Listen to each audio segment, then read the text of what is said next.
Welcome to Defen, episode number 51. And today, as usual, this is Vijay from Holland. Red from Belgium.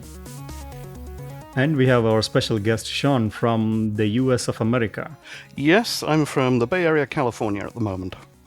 Welcome to the episode, Sean. But you sound about as American as I sound Belgian. Yeah, I'm a transplant. Yeah, we're all transplants. In fact, all three of us are transplants, aren't we? Yeah. Yeah. Because, well, technically I crossed some oceans, but yeah, so from India to here. Yeah. If Iranian airspace is clear, then it is faster, but otherwise you need to go all I had to around go the over world. water to get the channel. Yeah, exactly. Well, I went in a tunnel, but shut up. Okay, I went underwater. And Sean, you were originally from the UK. Yeah, I was born and raised in Northern Ireland, and my family moved back to the mainland in '69, and then I moved over here in '99. 99. So I've been here 20 years. Right. So which place are you based in the US now? I'm in the San Francisco Bay Area, the high-tech Silicon Valley Center, but cool. I'm actually on the east side of the bay. So I'm in a lovely little suburban community, and I can stay away from the craziness that is Silicon Valley.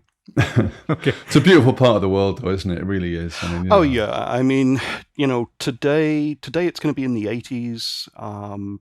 It's been really nice here.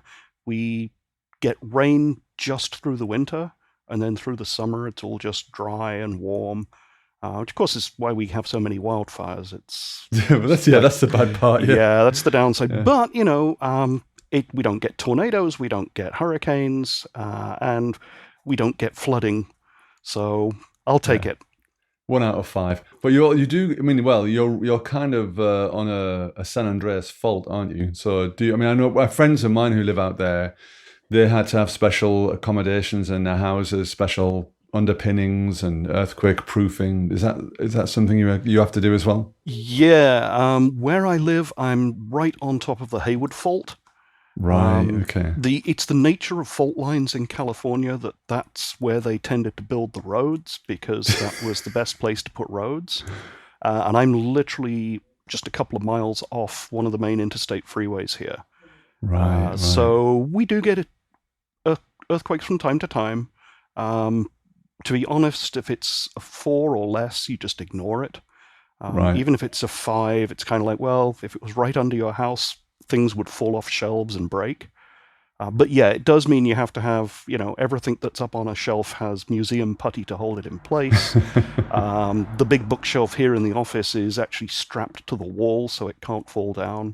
Right. You do have to think about these things, because there's no warning. I mean, you just suddenly everything shakes, and then you just pick up the pieces and go back to normal life. Well, let's hope for the duration of this podcast, at least, that we don't get too many wobbles. So, Sean, obviously you've been in the industry for many, many, many years. Decades. So, decades. Yes, exactly. Yeah. We're joining the veteran crew on Defen. Can you give us like a whirlwind tour of your experience? Yeah, sure. When I was back in university in England, I kind of got interested in programming languages. For my final year project, I actually wrote an APL interpreter. And then I stayed on and did PhD research into functional programming. So I was looking at implementation and design of functional programming languages. And it was a time in England when pretty much every university was designing its own programming language. Okay. Yeah. And so when I went out into the world, because of those connections, I ended up working for a tiny little compiler company in England. And we actually built one of the world's first ANSI-validated C compiler systems. What was the company, by the way? It was called Knowledge Software. Oh, okay. And pretty much no one's heard of them because they're really tiny. Because I remember the instruction set, and they had a compiler as well. Yeah, I mean, it was kind of an interesting time. I mean, Micro Focus, we worked with them a fair bit. They had their COBOL compiler. When we got our C compiler verified, it was the same day, I believe, as Inmos and I think maybe Borland. and we were like the first Wow, three to okay. get the certification. And so I went from there to working on C++. I got involved with the C++ standards work and was on the committee there for 8 years. And then I discovered Java. And back then I was still very skeptical. Java was brand new and no one really knew if it would stick around. But that got me onto Java, and that got me into Macromedia, which was just after I moved to America. And funnily enough, what happened then was Macromedia bought a.a.a, who had Cold Fusion. Yeah. Right. And yeah, so yeah. suddenly Macromedia, which was this Java and C++ shop, we're confronted with this Cold Fusion product. And because it was our own product now, Dog Fooding said, yep, you're going to build web stuff with Cold Fusion. So while, we still did C++ and Java, a lot of our customer-facing work was Cold Fusion. And then Adobe bought Macromedia, and I lasted about a year there before getting a little frustrated with Adobe, and went off and was freelance for a while, worked for a startup, doing a mixture of different languages, but at the time primarily Cold Fusion. And I then ended up working at another sort of startup-like company, and they were a Cold Fusion shop, but open to other tech, and they had a particular problem process that they had tried to build various ways that just needed to run 24/7 and scavenge the database for updates and put information in search engines and send emails. And Cold Fusion isn't particularly good for anything that's a continuous process because it's really designed for request response web stuff. Yeah. For the people who are I think younger generation, maybe you can explain like what Cold Fusion is. So it's like pre-JSP, pre-PHP days, right? Yeah, Almost. it's true. Cold Yeah. Fusion got its start in the mid-90s, and it was created as a way to help people build websites with dynamic content. Yeah. So in the early days, it was you literally had an HTML page, and you wrote in, and I believe in the early days, tags that began with Yes. DB. And so you could read database content into a web page. And then they changed it not? to be called Cold Fusion and Yeah. changed the tags to be CF. Yeah. And by the time I encountered it in, 2000, 2001, I guess, a.a.a had started an initiative to rewrite it completely from scratch as a JVM language. Yeah. And so the first Cold Fusion I ever used had some OO extensions in it. It was essentially a dynamic scripting language for the JVM that compiled on demand to JVM bytecode. Yeah. And so, it's dynamic. You can do metaprogramming. It now has a very nice JavaScript-like scripting syntax as well as the old template syntax. There are open source implementations. For the last 10 years, whenever I've done any Cold Fusion, I've used Lucy, which is a European-based group that has an open source project that is a full open source implementation of the Cold Fusion language. And so while I was working with that at the new company, looking at this problem process, one of the things I thought I'd try out would be Scala. So learned some Scala, built it in Scala, and it kind of worked. It was new to us. Didn't kind of really sit well with some of the other team members because Cold Fusion, you edit, you reload your browser, and it's and then it compiled just and works. run. Yeah. Scala, of course, compile for ages, deploy, restart your system. Back then it was before Play and things like that. And so I had seen some chatter about Clojure. And back in early 2010, Amit Rathore, who wrote Clojure in Action, he had a startup in Silicon Valley and advertised that he was doing a workshop to learn Clojure on a Saturday morning for, it was like $200. And I thought, yeah, $200 of my money, I could go do that. And I thought it was fantastic. I was instantly hooked. And over the next year, I looked at whether or not we could use it at work and rewrote the Scala process in Clojure as a test. And we went into production with Clojure in spring 2011 on 1.3 Alpha 7 or Alpha 8, I think. That is pretty early adoption. Yeah, and so we've been using Clojure in production since then. The company I work for is an online dating company, and so we have dozens and dozens of websites that all are targeted at what we call ethnic verticals. Yeah. So we have ArabLounge.com, EligibleGreeks.com, DesiKiss.com, Latin Romantico, and a whole bunch of other sites around that sort of thing. And from having introduced a bit of Clojure into that Cold Fusion shop back in 2011, we've gone to essentially all Clojure on the back end over time and gradually retired the various bits of Cold Fusion code. We still have one fairly sizable app written in it, but it's mostly the sort of the view controller layer, and then all of the model is written in Clojure. And in terms of the database, data storage, what type of technology you use there? We've used a bunch of stuff. Right now we're using Redis for sort of transient stuff and MySQL. We were using MongoDB for a while. I was very enamored with MongoDB for a while. And we just found that trying to maintain a production scale MongoDB cluster as well as a production scale MySQL cluster was expensive and frustrating. And in the end, we actually migrated everything into MySQL and stopped using MongoDB. Yeah. So you've been so you tried something in Scala, and then you felt Clojure was more attractive. So what was the difference, or what did you find? Well, one of the things was attractive? as I said, it was a Cold Fusion shop, so the team were used to editing code, reloading in the browser, and it was just up and running there. So Scala really didn't fit that, but Clojure did, because you've got the REPL, you can work dynamically with the code. If you're building web apps, you have the watchers. As soon as you save a file, it reloads the code.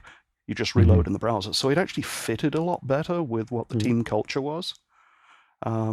And everyone seemed to think it was really fun and interesting to learn this new Lisp language. So folks were pretty enthusiastic about it because it was new. What did Cold Fusion look like, by the way? Because I can't really remember coding in it. I think I've done some tag stuff a long time ago, obviously, but did it look a little bit like C or JavaScript or something, or was it more kind of 4GLE? It's evolved a lot over the years, and most people's experience with it still dates back to the early days when it was a proprietary system and it was all tag-based. But since the early 2000s, it developed a pretty solid scripting language that has evolved over time. And so if you looked at modern Cold Fusion now, you still have the tags for use in the HTML templates, but pretty much everything else is going to be written in a language that looks an awful lot like JavaScript. Right. It's got full object-oriented capabilities, although it calls them components instead of classes.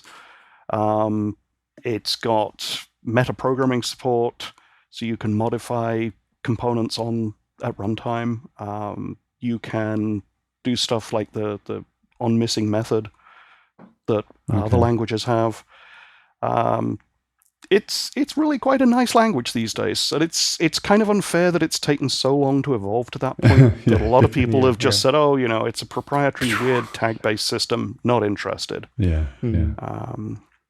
So there's an open source implementation, as I said, and for people coming in who want a free, fast, get up and running quickly system, it's kind of nice. But, so it's in the same sort of space as PHP, really, but obviously PHP is so big now. Yes, and I mean it's very much niche, and I mean we're used to Clojure being a niche language, but CFML is super niche. And integrating Clojure and CFML is the ultimate in nicheness, I guess, is what you're doing. I guess it is. I mean, it was one of those things where I wanted to be able to use Clojure as a library language so that we could rewrite certain pieces of the system in that. And so I created a bridge from Cold Fusion to Clojure and made it possible to dynamically load Clojure through the old Clojure Lang RT system at the time.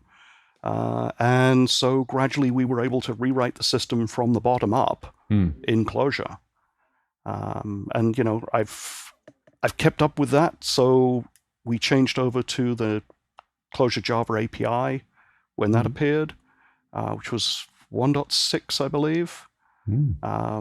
And so that's how we do the integration. We declare a set of namespaces we're going to use, and the Cold Fusion code bootstraps that and pulls in all of those namespaces with require, and sets up at runtime what looks like a nested structure with functions in, which is the namespaces in Clojure.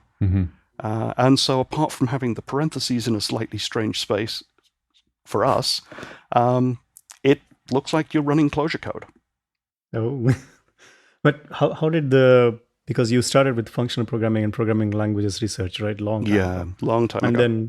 And then you switched to C++, which is object-oriented in one sense, and then Java, and then Cold Fusion.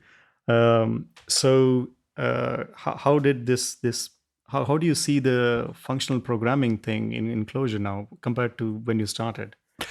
Yeah, it's kind of interesting because I moved into the OO world because that's what you needed to do to get a job. Right. You know, I'll be completely honest. If I'd have had the choice, I would have stayed with functional programming.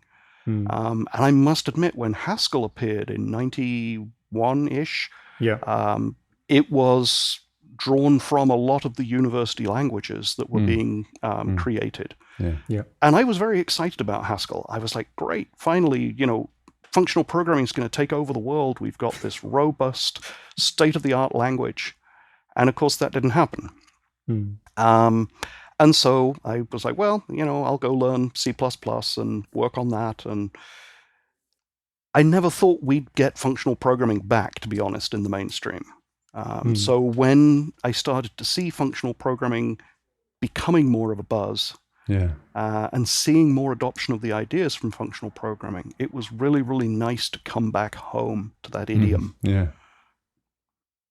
But I guess you were kind of like brought up, if you're kind of like looking back at those university things, to say there have been various people doing history of Haskell and history of FP in the UK and the US and everything. And obviously a lot of those systems draw their influence and their kind of like heritage from Lisps, but they're adding types and other kind of affordances to make life simpler, easier. That's always like a tricky concept, but they wanted to make it more powerful in some ways. They wanted to make it more mathematical, to prove more stuff essentially about what the characteristics of the system is. So what was your kind of research, and how do you feel about that now in terms of like that? I know it's always like the bullshit question, you know, but come on, let's just take it on. We've got time. It's Sunday afternoon. my focus when I was doing research was very much on looking at programming language design. What were good features to have in a programming language? What made things more expressive?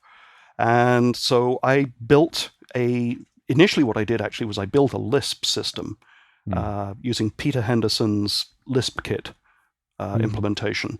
And so I had a small core Lisp interpreter. And then I built language features on top with a parser that took ML-style languages and compiled them down to Lisp, and then ran the Lisp on the LispKit system. And one of the things that allowed me to do was to actually experiment with language features in Lisp. And if they worked out, I would then rewrite them in the core language of the parser system that I'd built. It's interesting to see that the functional programming kind of went two ways. We had the ML family, which culminated in Haskell and various things we've had since then with F#, Camel, and so on. And the Lisp side of things sort of died out. And I think the gut reaction people have to parentheses seems so visceral that a lot of people can't get past that, which has always surprised me, because there's so little difference between C-style script languages and Lisp for most code, you just move the parentheses. That's all you have to do. But would you say that this opinion of yours is because you have been scarred by APL before?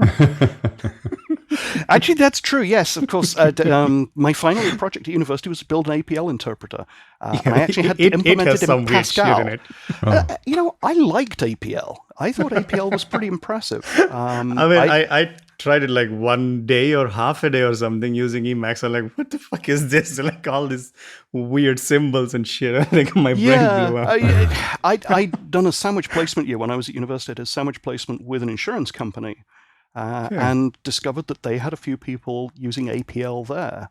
Wow. And I was blown away that this really compact language. Yeah. And one example that I used to give to people was, I think it was like a 13-character expression that could find a substring in another string. And if you changed one character, it would count how many times the substring appeared. And if you changed a different character, it would tell you what the index of the substring was rather than just yes or no. And that compactness and expressiveness just blew me away. And so that's why when I went back to university after my placement year, I was like, I want to write an APL interpreter because it's a cool language. I mean, it gives a new meaning to write-only programming, though, doesn't it? Yeah. It's kind of a little unfair, but yes, if you are not familiar with APL, you look at it and it looks like a grab bag of math symbols and Greek letters. Yeah. So I think it looks like Egyptian hieroglyphics or something. That's how it looked like. Like nobody understands. Or the weird thing that people were not able to decrypt so far. The Rosetta Stone. Oh, no. Okay. No. Some manuscript. Anyway, so I'm sorry. So I understand your sorry for the digression into APL because I remembered my Emacs mode and I was like getting confused by all this crap. I just add. I think that the parentheses thing. I think when people look at the opening parentheses, I don't think there's such a difference. I think it's what I hear, and the people I speak to that don't program Lisp but see it for the first time. It's like, whoa, how come there's like 20 parentheses at the end of that expression or 10 off? That you don't notice it, but oh shit, yeah, there is, yeah. Especially with web applications, and React and Reframe and stuff like that. You suddenly have this like big bundle of like 10 or 15 parens at the end of your expression, which is doesn't matter, but But some people don't like it. It's the same in JavaScript, right? If you have callbacks, JavaScript will have the same curly braces, like more than that. But I think syntactically, we are used to keeping them in different lines, so they look thinned out, probably. Yes, that's possibly true as well. If you adopt sort of Lisp layout and indentation of your C-style languages, they'll look pretty darn weird. Yeah, exactly. Because you'll have a line that ends in alternating braces, parentheses, and semicolons. Yeah. It looks pretty natural to us, I think. Yeah. It's like, oh, look, here's a Lisp programmer writing JavaScript. Yeah. But in terms of functional programming, because these days I think Haskell is also becoming a bit popular. I just came back from Zurich Hack. I'm not sure if you can see yep. my T-shirt. So I was there, and for I think about 5 milliseconds, I understood what zygohistomorphic preparamorphism is, and then and then probably I didn't understand anything anymore. But there seems to be, because I go to Zurich Hack every year almost. Mm-hmm. So this year there have been like 500 people. Wow. It has grown really big. So it seems like Haskell is gaining a lot of traction. So what is your opinion on Haskell type of functional programming versus Clojure type of functional programming? It's one of those weird debates that people get into, because ultimately it nearly always comes down to, do you like static type systems or do you like dynamic type systems? Yeah. And there's trade-offs with both. And for all that it's great fun to argue the pros and cons, I think ultimately it comes down to a subjective preference of the developers. I've worked, obviously, since I started with FP back in the early 80s. and I've done O since early 90s. Yeah. So, I've gone back and forth between languages that are dynamic, that are strongly typed, statically typed rather. Yeah. And I just prefer dynamically typed languages. I understand the trade-offs. I understand why some people like statically typed languages. I can certainly see why those people love Haskell. Yeah. But for me, I just find statically typed languages to be frustrating when I work with them. So there's a lot of trade-offs. If you need a system where you are really sure that everything is going to be close to a formal proof, sure, Haskell is going to be great. Idris, if it ever goes mainstream, would be great. Yeah. There's a lot to be said for the additional safety that a very, very strict statically typed system can provide. But depending on what you're working on, there's also a lot to be said for a very flexible, very fluid, dynamic language, especially when you have the fast feedback of Clojure's REPL. Yeah. And so for me, I find myself much more productive working with something like Clojure, even though I'm going to be using it in the same style of programming as if I was working with Haskell. Well, one question for you, Sean. I mean, you mentioned about your earlier work where you would essentially flesh out your ideas in Lisp and then write them in the parser language. Is that something you ever attempted to do as well with Clojure?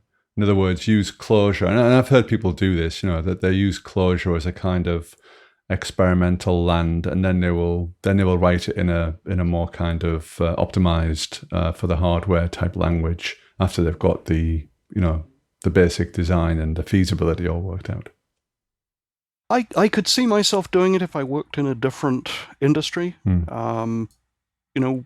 Because I work in the web industry, Clojure is certainly fast enough. And there's also still quite a lot of benefits of having Clojure in production, since you can just REPL into a process and inspect it, and even, dare I say, apply patches live on the fly if you wish. And like I say, if I was in some industry where we wanted the most optimized systems-driven setup, then yes, I could see rewriting these proof of concepts or early exploration in something like Rust, perhaps. Yeah. So in been playing a bit with Rust as well. I was really curious, especially given that it has a static type system and also the whole native compilation thing, and it's not. I mean, especially if you come from REPL side of it, then it feels strange to go back to compile cycle. Yeah, it certainly can. Yeah. I try to learn a new language every year or two. Yeah. The Pragmatic Programmer book says try and learn a new language every year. Yeah. And so, in addition to having been doing Clojure more and more full time since 2011, along the side I've learned Go, Elm, Rust, Kotlin, and I've gone back to Haskell several times. I keep going back and thinking, well, I'll learn a bit more Haskell, I'll get more fluent with it. And then I'm like, Haskell just drives me crazy. It's so frustrating to work with. So, it's always going to be language A, a bit of Haskell. Language B, a bit of Haskell. While it's Clojure all the way through. So. It seems like my sort of journey. So every year I go to Zurich thinking that this is going to be the year of Haskell for me. And then I come back and, okay, back to reality now. I'm done. I told you, it's the Finnegan's Wake of programming. Yeah, exactly. So talking about Clojure development, or at least using Clojure for development. So Emacs or some other shit? My story with Emacs is also kind of one of those long, weird ones. I started using Emacs back in the 17-something. The 17th century. Oh my God. Yeah, 17th century. It certainly felt like that at times. So Yeah, very early on in my career, I was an Emacs user. Machines were very low powered. Emacs was lightweight, fast, and powerful. I stuck with it through the 18 dot releases, and I think I was just into the beginning of the 19 dot releases when I was beginning to work with languages that there was better support in other editors. Yeah. And so I moved off kind of into the IDE world for a while. One of the things that I used and absolutely loved while I was a C++ programmer was a system called Together Soft. Oh, yeah. Oh, And yeah. it came out of a German company, as I recall, and you had both code editing and UML editing. Yeah. And so you could draw a UML diagram and it would generate classes. Yeah. And if you modified the class hierarchy, it would redraw the UML. Yeah. And you could also draw sequence diagrams in UML, and it would generate the sort of the conditional flow of your code. C++, mostly I was working on. And I absolutely loved that system. I thought it was terrific. Sorry, my kids are playing games in the background. Sorry about that. My cats are all being very well behaved at the moment, but I'm going to try not to disturb them. Otherwise, we'll have the same thing here. But so did they have Java version as well? They I remember did. Together J. Yeah. Together J. Yep. Holy fuck. Okay. Now I'm really old now. JBuilder. Yeah. That's exactly. JBuilder. Yeah, because Poland bought it in the end. Yeah, that's right. Yes. Yeah, exactly. And so, I was using that. I was still doing work on systems where I tended to use VI quite a bit, sort of on the systems. But for general development, I was using IDEs. And so when I started to look at Clojure, I think when I did the workshop with Amit, I used TextMate and some early Clojure plugin and the REPL. And as I started working with Clojure more and more, I tried a lot of different editors and integrations. And for a while, I was using Eclipse with counterclockwise. Partly because I was also using Eclipse for my non-Clojure programming. But, of course, the more I worked with Clojure, the more the gravity of Emacs pulls you back. And so I decided I'd go back and try Emacs. And I can't remember, it was preview builds. I think it might have been preview builds of 24 were available then. And so I downloaded, I'm like, I wonder what's happened to Emacs in the last 20 years. And I powered it up and I'm like, oh, wow. Yep, I still recognize this. Looks pretty much just like it did 20 years ago. It's the same. Yeah, I mean, obviously it got a lot more functionality. Yeah, of course. And so for a few years I was using Emacs again. But I never found an Emacs configuration that I really liked. And I tried a whole bunch. I tried setting it up from scratch. I tried all sorts of curated versions of it. And in the end, I was like, nope, this is just too clunky. It breaks too often. Anytime I updated packages, it seemed to break stuff. And I was like, well, okay, let's see what else is out there. So I went and looked at a few other things. What really triggered me to change, though, from Emacs was seeing Jason Gilman's talk at ClojureConj, where he introduced proto-REPL. For Atom, right? Yeah, and I hadn't even heard of Atom at the time, and I was like, oh, that looks like a nice integration.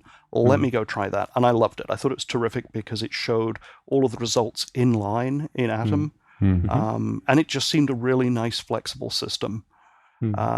And, you could extend it with CoffeeScript if you felt you wanted to. And so I switched, and that was...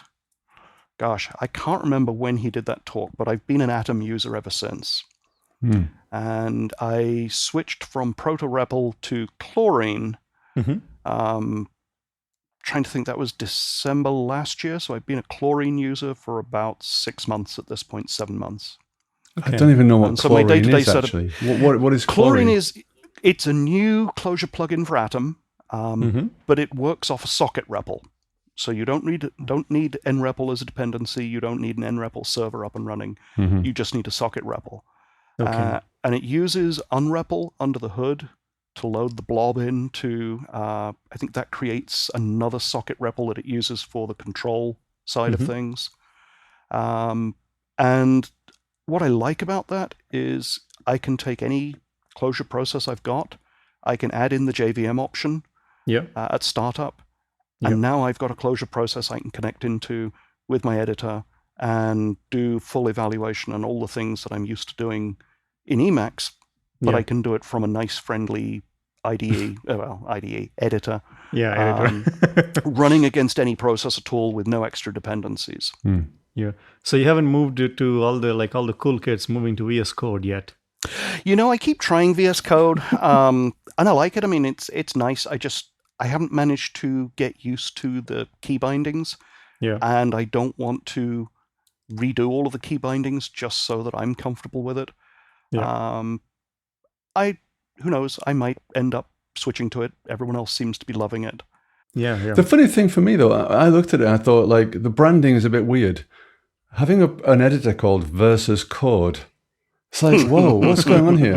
Why are you? Is it deliberately provocative? Then I realized, of course, it was something else. But it's you versus code. Yeah, exactly. Microsoft versus code. Okay, I get it. Yeah. We were just talking, I think, just right before we started recording, like the world has changed so much since the early days of Microsoft to, Microsoft being the evilest company, if that is a word, back in the day. And then now they are like releasing open source software left and right, and everybody's on VS Code. There are more evil companies, Exactly. I think relatively speaking, they became softer, I guess. Well, I would personally say that Google is more evil than Microsoft ever was. Yeah. I do actually agree with that. That's true. Yeah. And it's funny because, I've been an Apple user since the very early 90s. I started with Apple using System 6, and I ran Tenon InterSystems Mark 10, which was a BSD 4.3 Unix, that ran on the Mac. And the way it worked was it sort of parasitically took over the scheduling. And so you booted up the app, and you now had a Unix system that just happened to have a System 6 user interface.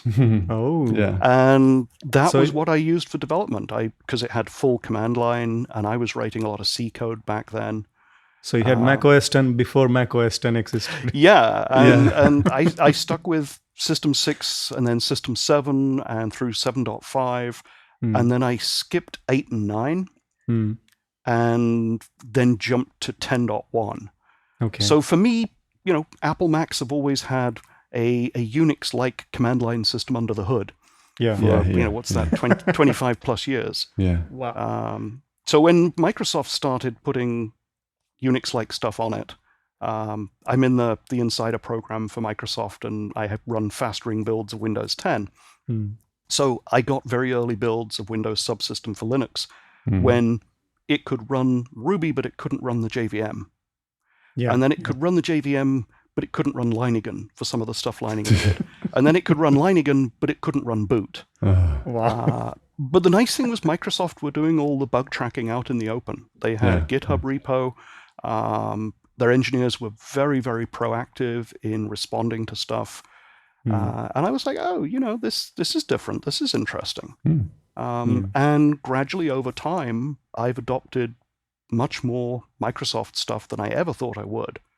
My iPhone runs Microsoft Edge, Outlook, Microsoft To Do, and Cortana. My laptop is a Windows laptop that I do some closure development on in PowerShell and WSL. And my desktop, even though it's a Mac, mostly I work inside Parallels running Windows 10 for all of my day-to-day stuff. This is like 3-level even though inception, I still do, closure development on the terminal. This is horrifying. Side. It really is. Yeah. So you have a Mac running Windows in Parallels in which you have WSL that has Linux on it. Yeah, I know. It's like Inception. It's serious Inception. It really is. Yeah. But it is nice, right? I mean, it's wonderful to see like we can do these kind of things these days. I mean, back in the day, the only thing that I can think of was like the Wine or something to port all the Windows APIs Yeah. onto Linux or something, and that's pretty much it. And then Qt was the biggest cross-platform thing, and there is nothing else. But It still, it still, it still interesting. strikes me personally as a little bit sad that we're ending up with like three operating systems essentially. Yeah. When there's definitely scope for a few more. I mean, there is still a BOS-driven thing called Haiku something. Every now and then I download their VM and then play with it a bit. So you can check out, I think, Haiku. But there is no other things left. There used to be QNX or something that is, but for it's more embedded real-time stuff, operating. that still Yeah, exists. RTOS, but they and then There's quite a lot of Solaris is operating pretty much systems dead. at the IoT level. There's quite a. That's probably where most of the actual kind of like, let's say, innovation is really happening. I think Probably. at the IoT level. Yeah. So maybe we should talk a bit about Clojure. I think we're almost like 40 minutes into the podcast. We're only 40 minutes in. Yes. Yeah, exactly. So rest of the 8 hours we can speak about the Clojure now. So Sean, let's talk about the latest development. Why are you doing JDBC? Next JDBC, yes. Well, going back to when I first got started with Clojure and we were looking at doing it in production, Clojure 1.3 was in development at the time. And so anyone who was around back then would remember the huge sort of turmoil in the 1.2 to 1.3 change. In 1.2, we had a monolithic contrib library. Yes. It actually had 63 or 64 sub-projects inside it. Yeah. But it was only being released every time Clojure was released. Yep. So it wasn't getting, it wasn't being moved forward very fast. Yep. And so they decided that what they'd do is break it up, and only the libraries that had active maintainers would go forward, but they'd go forward as separate libraries. And I wanted to adopt Clojure, but we used SQL databases. And so I was like, okay, well, what's going to happen with Clojure Contrib SQL? Yep. And I was shocked that at the time in Clojure, almost no one seemed to be doing SQL work. And so this was an unmaintained library. Stephen Ghilardi had written it and then had moved on from working with SQL. And I kept sort of jumping up and down going, come on, I want to see a SQL library. I want to see a SQL library. And I think it was Stu Halloway eventually said, oh, for goodness sake, if you care about it that much, could you maintain it? And I was like, yeah, sure. I need to use it at work. I'm going to maintain it. And so it moved from Clojure Contrib SQL to Clojure Java JDBC. Yep. And I used it very heavily at work ever since. But it didn't feel very Clojure-y. And so over time, I changed the API twice, in fact, with all those naughty breaking changes. And it had gotten to the point where it had a lot of history. It was solid. It was in production all over the place. A lot more people now are using SQL with Clojure. Yep. But the library had ended up with a lot of complexity inside it. Certain things were hard to do. Certain things were slow. Because of its heritage, it had separate paths to run select queries versus DDL operations versus updates and deletions and inserts. Yeah. And I really wanted something simpler and faster and more streamlined. But I couldn't do it without changing the API. So I started to think about what a modern version of Clojure Java JDBC would look like, and started planning it late last year. And I actually had a GitHub repo just privately on OneDrive for months, where I was experimenting with, what's the smallest, fastest, most idiomatic way to do this. And then I got to the point where I'm like, okay, I think I've got enough functionality here to show people. It's a different API, but it was simpler, faster, and I thought it a lot easier to work with than Java JDBC. But I still hadn't decided where it was going to live. I hadn't decided what to do with it. And so I wouldn't accept pull requests on it. I kept it mostly hidden for the first sort of few alphas, because I thought maybe I would add it into Clojure Java JDBC as new namespaces. And people started using it and giving me good feedback. And we had a big discussion about contrib libraries earlier this year. Yeah. And in the end, I decided to keep Next JDBC where it is. And it does its CI up on Circle CI. It's got its documentation auto-generated on CLJ doc. Yeah. And, it lives in my personal GitHub repo. Yeah, and it was interesting to see the feedback from people that they were like, well, that's okay. If it's got your name in it, we don't really care. We don't care if it's in the namespaces. Yeah. But that was what drove Next JDBC. And I wanted it to be much simpler, to have a much smaller API. It now uses the JDBC execute method inside for all SQL. So it's much more consistent in its behavior. I wanted it to support Datafy and Nav, so that if you use it with Rebel or similar tools, you can actually navigate through essentially the schema of your data. I wanted it to use namespaced keywords for columns, so it fitted more with sort of the direction that Clojure was going with. So that was what drove me. And we have it in production. We're using it in production alongside Clojure Java JDBC. And I'm using Next JDBC for all of my new work in Clojure that interacts with databases. Yeah.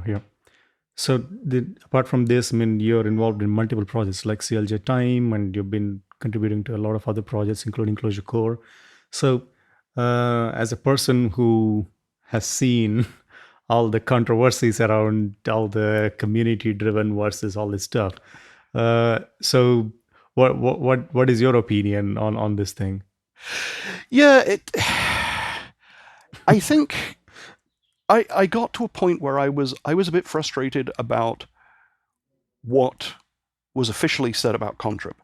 I think a lot of the discussions that have been had over the years about the pros and cons of it, there wasn't a solid foundational understanding of what contrib was. So people were coming at it from a lot of different positions.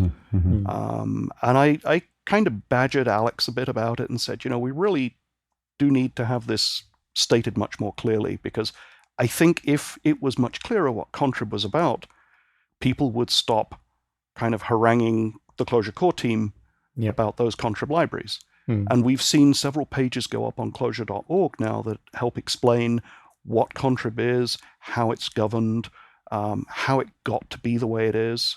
There's a great blog post from, I think, Stuart Sierra, dating back to 2012, which is on the clojure.org site, that talks about how contrib actually came into being, and how it went from the 1.2 monolithic contrib to the 1.3 individual projects. And so all of that's been surfaced now. I think it's much, much clearer what contrib really is. And I think over time what we'll see is more pieces of Clojure's core infrastructure split out into individual libraries within the contrib umbrella. But we probably won't see otherwise new things crop up in contrib. I think we're at a point now where the ecosystem is so rich and so well established that people will naturally create their libraries elsewhere, which is fine. And gradually over time, I expect some of the contrib libraries to be to go from active to stable to inactive. And that's also fine. And so CLJ Time is also something that you contributed a lot, right? And, but it is completely out of contrib, actually. Oh yeah, I was the lead maintainer for Congo Mongo for a while when we were using MongoDB. I ended up co-maintaining CLJ Time with Michael Clishan, partly because we relied on it very heavily at work, and it lost its primary maintainer. And since then, of course, now that Java 8's everywhere and we have Java time built in. Yeah. CLJ time is now in sort of maintenance mode. Yeah. And we're actively encouraging people to move off that. But yeah, there's a bunch of stuff. I'm trying to think what else. I've taken over HoneySQL recently because the maintainer kind of stepped away from that, and we use it very heavily at work. Yeah. In the contrib libraries, Core Cache and Core Memoize, which Fogus created. Yeah. He hasn't been very active on those, and so they were transferred to me. And again, we rely on them very, very heavily. Yeah. And I just yesterday put out a screencast of how I went about fixing one of the bugs that just got recently created for Core Memoize. Yeah. So I'm pretty actively maintaining those. Tools.cli is another contrib library that I maintain. I've used that again, code. Yeah. Lost its maintainer, and we relied on it quite heavily, so I took it over. Java JDBC, obviously, I've been maintaining for 8 years. Next.jdbc, which is what I consider to be the next generation of it. Yeah. And if you go to look my GitHub page, you'll see dozens. Bunch I of can't remember hours, how many repos. I don't know, like 80 repos. Yeah. And some of them were things that I forked intending to maintain, and then found I didn't actually need them much. For a while, I had the most active fork of CLJ SOAP. Oh. And I started getting a lot of questions about it. I'd done it because I found a version of the library that didn't run on 1.3. Yeah. So I forked it, got it running on 1.3, tried to use it to talk to a third-party system at work, and eventually gave up and went a different approach. But I started getting so many questions about CLJ SOAP that in the end I had to put a notice on the repo saying, if you want to help with it, please fork it, and run with it. But I'm not maintaining this. So open source is forever, because if you do start to maintain something, you can guarantee someone will find it and want you to fix a bug or help them use it or something. Or flame you for not getting it perfectly right according to their needs. Yes. There's definitely there's a lot of great stuff about being an open source project maintainer, but sometimes you do kind of want to reach through the wires and slap people about the head and go, "Don't be so damned ungrateful." There should be something, some sort of a REPL command. Give them a little I'm pretty sure there is an power Emacs buzz. command for that. And I feel for the Clojure Core folks, because there's so much grief that they get over some of these things. And Stu and Rich have been very, very clear over the years that just because you create an open source project doesn't mean you owe anyone anything. You've created it, you've developed it for whatever your needs are, you've made it open source. Other people can use it. But then these people turn around and demand you fix this bug. This bug's holding up my entire production infrastructure. And I've done it myself, I must admit. I mean, I berated project maintainers because, this is a terrible bug. How on earth could you let this get into your code? And why won't you fix it immediately for me? And then I go, wow, don't I sound like an ass? I shouldn't do that. That's not nice. Yeah. But it's kind of a strange thing, right? Especially in terms of open source, because where does the ownership lie? Especially once for example, if you have seen like CLJ time and other things that you're maintaining, it's really awesome that you're maintaining all this. I would say even one of the core libraries that everybody is using. JDBC is something that everybody uses practically. So and CLJ time, I'm pretty sure there are plenty of projects, and I've used it myself everywhere. But at the same time, you have this risk of one person just maintaining it, right? And then if not finding someone to hand it over, then it's an extremely risky proposition. And it is tough. And I mean, when we stopped using MongoDB, I continued maintaining Congo Mongo for a while. But I was really trying to get someone to take that over.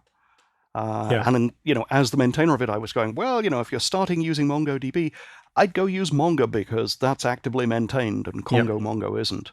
Yeah. But someone did step up. They were using Congo Mongo at work.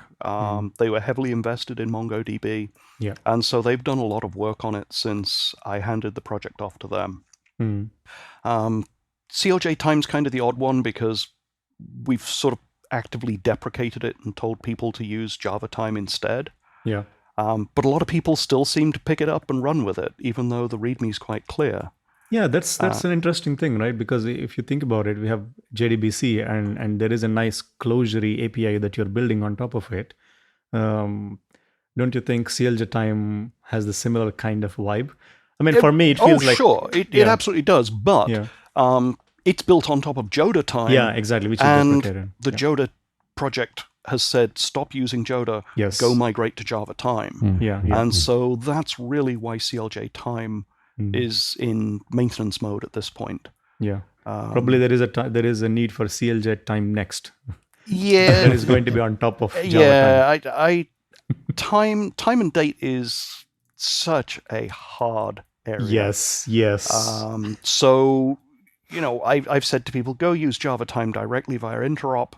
Or if you really want a wrapper, there's closure.java time, and there's a newer one just come out, which is cljc.java time, I think, something like that. Okay. Which is it's a very, very thin wrapper around Java Time, but it also provides the exact same API in JavaScript. And it has an implementation behind it, essentially of Java Time, but for JavaScript. I think there was that's kind of cool. I think there was a presentation about it at the Closure North. Closure North, yes. Yeah, it looked very interesting. Because, I think there's a lot of people wanting to use those kind of affordances on both sides. So I think it's a very interesting project. Yeah. It's interesting for me because I work with Kevin Downey, hired man, on most of the stuff. And we are the Closure team, he and I. And he doesn't have a lot of time for wrapper libraries. Unless they offer something beyond the API, as far as he's concerned, just use Java interop because, it's perfectly fine. And with Java Time, that's mostly okay. But there are certain things where it's like, oh, that amount of interop looks really ugly. Here's what it would look like in the closure wrapper. Yes, this is a win. This is much more readable closure code. So he and I do sort of have these discussions about whether or not replacing this particular piece of Java interop with this particular closure library is worth it or not. And I've certainly found since I've been working with him, I tend to drop down to Java interop more often than going out and finding a wrapper library now. Now that might change if I started doing ClojureScript as well. Because I would want, certainly for something like time, I would want the same API so I could share source code between ClojureScript and Closure. Yeah, that makes sense. So in terms of your team, because you've transitioned from the other language to Closure, so how hard it was to make them start on Closure? It wasn't that hard. It was really interesting because we were a team of 3 at the time. I introduced Closure, and both of my teammates were kind of like, oh, that looks like fun. That looks interesting. Yeah, we'll get paid to learn a new language and, improve our skills. And it did work fairly well for quite a while. The more Closure we got, though, the more our development processes changed. And gradually our deployment processes changed too. And in the end, those 2 team members both moved on. One went back to a Cold Fusion shop. Wow. They'd been a Cold Fusion developer for years, a decade or more, I think. And, they liked Cold Fusion, and that's fine. Sure. And Cold Fusion developers are in short supply, so, they can get nice jobs and be treated well. And then the other team member moved on to go and work in a much more Closure-rich environment. So they kind of went in opposite directions. And when we hired in Kevin, He's only ever done Clojure. I mean, this is what's kind of so awesome about working with him. Yeah.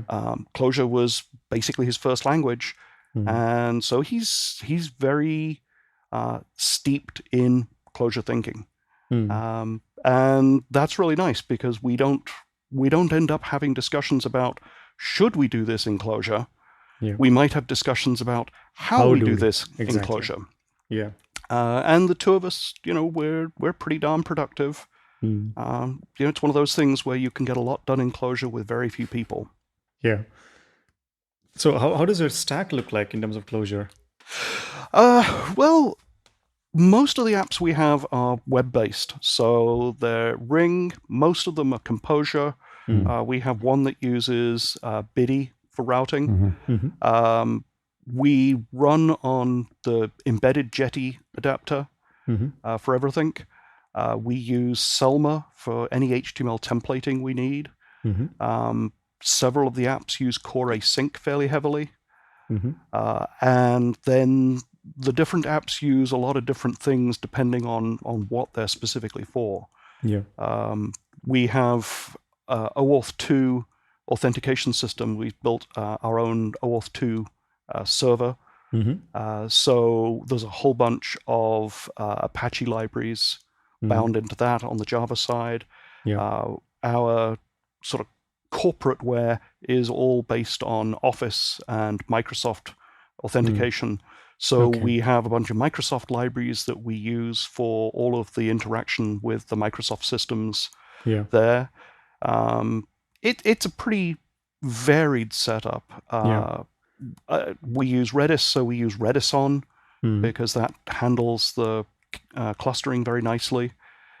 So there's a lot of Java level stuff that we're using, and just a huge grab bag of Clojure libraries. But the core stack is Jetty, Ring, Composure, Selma. Okay. And on the front end, you Java don't use JDBC. much Clojure script, I suppose. No, we looked at Clojure script back in 2014 and 15. And it was, that was pretty early days for Clojure script. The tooling really wasn't there. The language wasn't on a par with Clojure. But we built a proof of concept, a real-time dashboard with OM and Senti for the WebSockets. And that went reasonably well as a small project. And then we rewrote it using Reagent just to see the pros and cons. And we decided we liked Reagent a lot better. But the tooling was very sharp and very rough around the edges. And we kept running into things you couldn't do in ClojureScript that you could do in Clojure. So we had to keep remembering that it was a dialect and not really the same language compiling to JavaScript. And in the end, we decided that whilst we could probably use it for internal projects back then, we didn't feel at all comfortable putting it in front of our customers around the world, particularly because it's a global customer base and a lot of users are on either slow connections or slow devices, or certainly were back then. And to be honest, it was hard to find ClojureScript developers. So we ended up going with React and JavaScript, and we hired in 2 developers to build the front end, and they're still with us, and we have the whole front end of the app. If you go to any of the dating sites, it's a pure JavaScript React app that talks to Clojure services on the back end. So you're building Clojure that bringing people together. So to speak. Yes, that's kind of what we like. And I mean, I don't know if you can see the T-shirt. Yes. We make real connections happen. Oh, awesome. Which is kind of our sort of thing. So with the React people, because they're kind of like have the GraphQL stuff now, and and GraphQL is the big next thing for for APIs, let's say. Is that something which you're also like experimenting with? Yeah, actually, we have one of our apps which Kevin built over the last year, which all of the API for that is GraphQL. So we're using Licinia for that on the Clojure side. And that's proved to be a very nice, flexible way to interact between a Clojure server and a React-based JavaScript app. And you're still, and are you kind of like getting the data via the JDBC libraries? Because, you're not running a graph database at the back, are you? No, we use Redis for some stuff, but pretty much everything we do is MySQL. We have a big, fast, well-tuned cluster of Percona 5.7 servers. Yeah. And so all of our data goes in and out of the system through Clojure Java JDBC for the legacy code and next.jdbc for code we're writing these days. And then it's all transformed, it's all data inside, and then it's fairly easy to transform it in and out of whatever we need for GraphQL. Does this is a random thought, but does your Datify stuff with does that help with the GraphQL? We're not using it in that area at the moment. It's going to take a little while before the Datify nav stuff kind of permeates through. Mostly where I leverage that right now is in development and debugging, right? Because I use Cognitect's Rebel all the time. And so when I'm working with code that is pulling data out of the database, I can navigate through it automatically across multiple tables. And so I'm finding it very useful from that point of view. I think we probably will look at doing datafication and navigation on other things over time. But it's still kind of early days for that. Sure. It takes a little while before you really see a good application of these things. Yeah. On the same note of making real connections, thanks a lot for managing Clojure and Slack and everything. I know you're one of the admins there. Yeah. Or maybe even maybe you were one of the persons who created the organization, probably. No. I just got on board with the admin team pretty early on. Yeah. I think it was just one of those experiments. It's like, oh, Slack, communities are using Slack. There's a Clojure Slack. Okay, I'll go join that. Yeah. And to this day, I'm still absolutely stunned that we've ended up with 15,000 people on the Clojure Slack. Now, I think only somewhere between about 1,500 to 2,000 are active on a sort of a day-to-day basis. But it's still it's a very, very active Clojure community. Yeah, that's true. And also, I mean, as I was talking to you right before we clicked record, I mean, I've seen you in the Clojure community for so long. It's like it's synonymous. It's like, apparently Sean is part of Clojure stuff.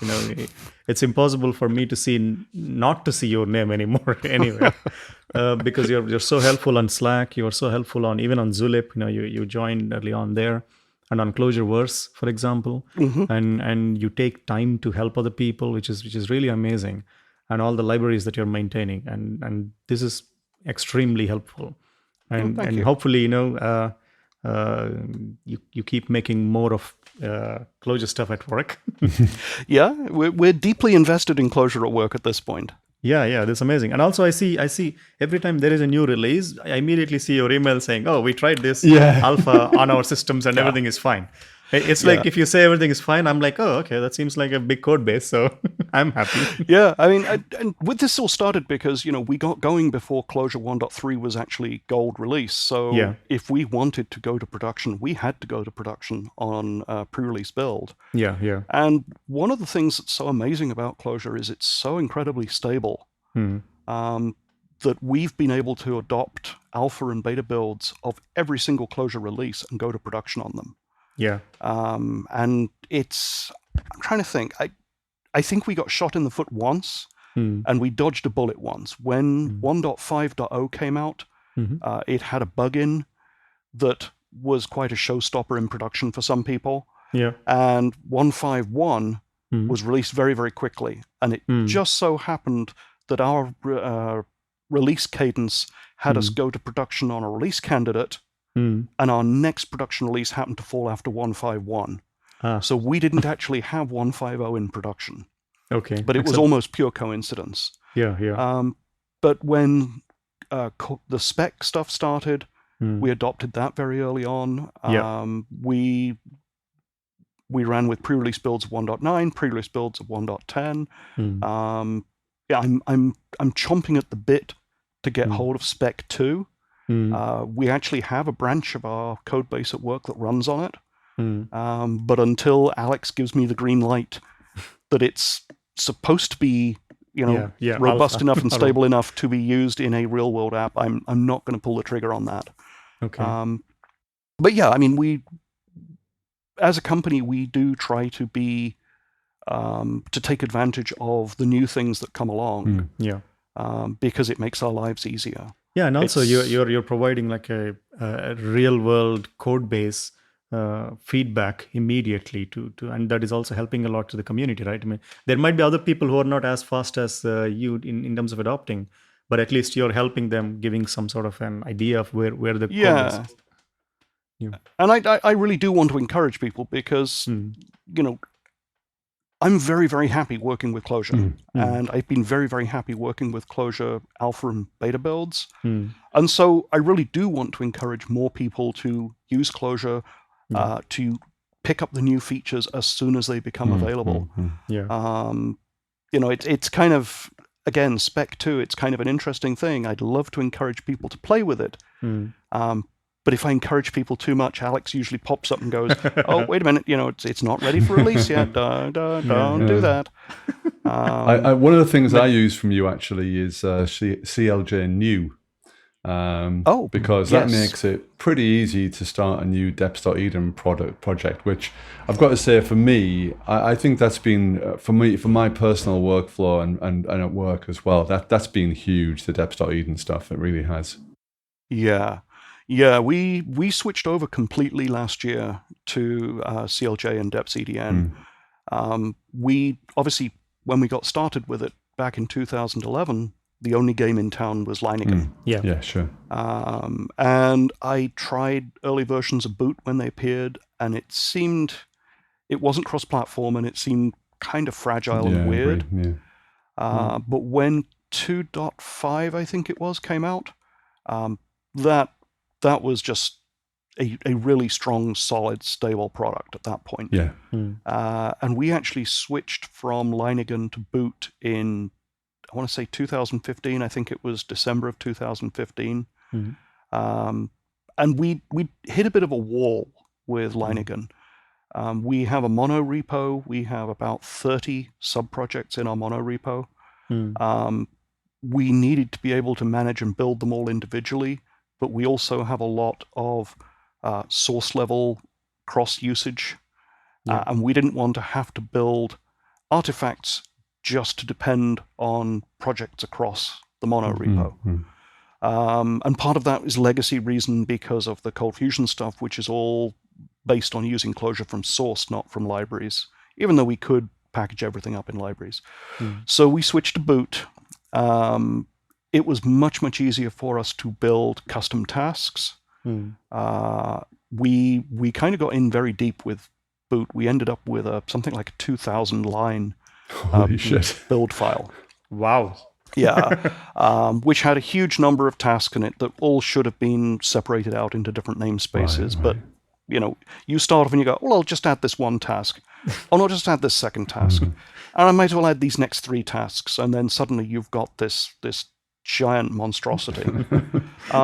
But we had begun to run into some weird edge case bugs with Boot, with the pods and the way pods refresh. We'd started to see strange bugs from that, and I did eventually open a bug report because we were getting it often enough that it was clearly either something we were doing wrong in our usage or a bug in the pod handling. But it was really hard to produce a repro case because we were the only people seeing this. And we were one of the few people who had such a gigantic Boot system. So when the CLI came out, as has always been the case with me, I'm like, oh, new, shiny, let me go try it. And I realized that it would solve a lot of the problems we had because we could have every sub-project with its own deps.eden file. We could have kind of a master deps.eden, and then we could easily pick and choose which sub-projects constituted any given artifact we wanted to run or build. And so we switched over, we took Boot out of the picture completely, and we have a small shell script called build, which you can give it a list of essentially alias groups and a subproject. Yeah. And it will loop through all of those and run the various things. So if you, for example, wanted to build an Uberjar and put it up on a test server, you could say build Uberjar project name, run CIFTP, project name, and the target. And it would just go off and do that. And so, yeah, everything we do is aliases and depcdn and this little tiny shell script to glue it all together. Wow. I got a little comment the other day actually from Mike Fikes, and he said there's such a thing in deps.eden, which I've never heard of, called the Corfield comma. Yeah. So what's the Corfield comma, Sean? I don't think I originated it, but once I'd seen it happen as a workaround, I was the one popping up on chat all the time going, if you use a comma, that'll work. Okay, so the issue is that the CLJ is a script. It's a shell script. Yeah. And so it's taking EDN from the deps files and things from the command line, and ultimately it's creating cached versions of main operations, libraries, and dependencies, and so on. If you look in any folder you've used CLJ in, you'll see a .cp cache directory. Yeah. And inside there are the various files. Well, because the way it works with the main ops is it writes it out to the file, and then when it gets to the run part of it, it sucks the file in as a set of command line options by going from closure to shell, back out to shell, back into closure. It's really hard to get the escaping right. Okay. Yeah. And so if you do something simple like trying to start a socket REPL, and you say, okay, we need the JVM opt -d closure server REPL equals brace ports space 5000 comma space accept space and the server name, and it goes through and what pops out is individual command line arguments. Right. And of course it breaks. And someone somewhere said, but closure uses comma as white space. I wonder. And it just happens to work. And because I was using deps so much, I'd got commas in all of my compound stuff. And someone jokingly one day, when I'd popped up for like the 20th time saying, if you use commas, that'll work, said, the Corfield comma. And I'm like, no, don't, no. So we're compounding that now. Yes, so I'm forever going to be known for a comma. It would be amazing after all these years of... That could be worse. After all these years of work and all these years of libraries and every possible language, and in the end, it's actually really funny because there are certain things that get people's names attached to them in really unfortunate ways. Yeah. From the C++ world, there's something known as the Koenig namespace lookup rule. Okay. And it's named after Andrew Koenig. And someone pointed me at a piece he'd written or an interview he'd done where he actually said, I don't know why my name's attached to this. I did not come up with this particular lookup rule. I was just editor at the time and talked about it. He said, I kind of wish I could remember who it was. Yeah. And I'm thinking, I probably shouldn't put my head above the parapet and say it was me. But it was. We were in committee. We were arguing. We'd spent several meetings and lots of working group time looking at how friend and namespace lookup interacted in C++. And it turned out that there was this one particular case that was quite common where you essentially needed friend to be transitive across namespace lookups because you needed to be able to bring in friend functions from a namespace and have them automatically get picked up in the lookup chain without having to do some syntax to say, when I say plus here, I mean this friend function from that namespace over there. Yeah. And we tried all sorts of things, and I somewhat jokingly suggested what I thought was this really complicated but clever extension to the lookup rules. Mm. And I really meant it as a joke because it was really complicated. And the committee sort of thought about it and went, you know, that actually does solve the problem. And it isn't too horrible for us to write it down and describe how it behaves. And I was just like, oh no, what have I done? And I just feel very lucky that Andrew Koenig's name somehow got attached to this. And so it's forever been known as the Koenig namespace lookup rule. So there you go. So you can't escape the comma. Now you're wondering. No, exactly. I don't think I'm going to ever escape the comma. As you know, this podcast is super popular. So from now on, you'll be known for the comma. Maybe you should just register the domain, comma.corfield or corfield.comma. Like Amazon bought their own TLD, so you should get the comma TLD. Yeah. Could be very valuable real estate that we're sitting on. Anyway, so, wow, time flies from APL to closure. Yeah, back again. So, back again. So, any closing thoughts, Sean, about closure and about the work and, all the stuff that is going on around the world? Yeah, I think a lot of people talk about the joy of working with Clojure. And when people ask me, people who aren't Clojure programmers, when they ask me, why do you like Clojure? I say, because it makes programming fun. It's this very sort of tangible and malleable thing. You've got a REPL, you're interacting with your code right there. This weekend, I've actually been going through the 3rd edition of Dimitri's web development book. Yeah. Because I want to go back and learn the current state of the art with ClojureScript tooling. And I figured that his book would be a good way to get into at least some of that. Yeah. With Luminous. And my first sort of roadblock was, it's all Leiningen and nREPL based, and my current editor doesn't do nREPL. And then I was like, wait, all I have to do is start a socket REPL and it'll all just work.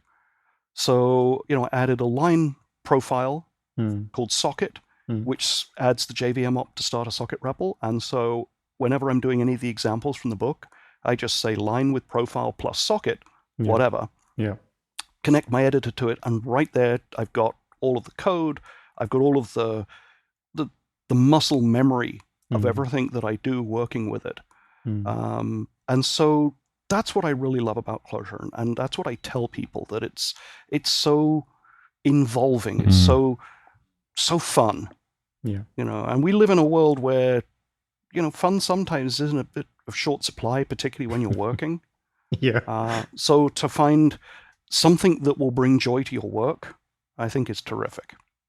Awesome. Well, yeah, that's an excellent sentiment, I think, which we can all get behind. Yeah. Agreed. So I think thanks again, Sean, for spending this time with us, and hopefully your cats are not really agitated that much. No, one of them's bored and she's got up and she's wandering around. And I'm surprised she hasn't started yowling. The rest of them are all sacked out because it's just so hot here. Okay. But seriously though, all the hard work that you're putting in the open with the libraries, with participating in the community and everything that you're doing. Thanks a lot for that. And thanks again for taking the time to join us today and sharing your vast experience with us. And hopefully, thanks, guys. It's been a blast. Thank you for having me on. Of course it is. Yeah, awesome. Yeah. And hopefully we'll get you back again and then discuss APL. I think there should be a podcast that reads out APL code loud. Gosh, yeah. That'll be amazing. So I think that's it from us for episode number 51. Ray, any closing thoughts? No, not really. I mean, it's been a really great conversation. It's amazing, to meet. I talk to Sean occasionally in Slack, once in a while, and always super chill and friendly, and so it's really nice to have a personal conversation. And we'll do a bit more of this in Slack as well. And I love using your code and your bytes, and so it was great to get some new experiences today as well, because there were some things you were talking about that I didn't know about. So I'm pretty sure the listeners will have got that as well. So thank you very much, Sean. Yeah. Thank you. So goodbye, and then we'll see you in episode number 52. 2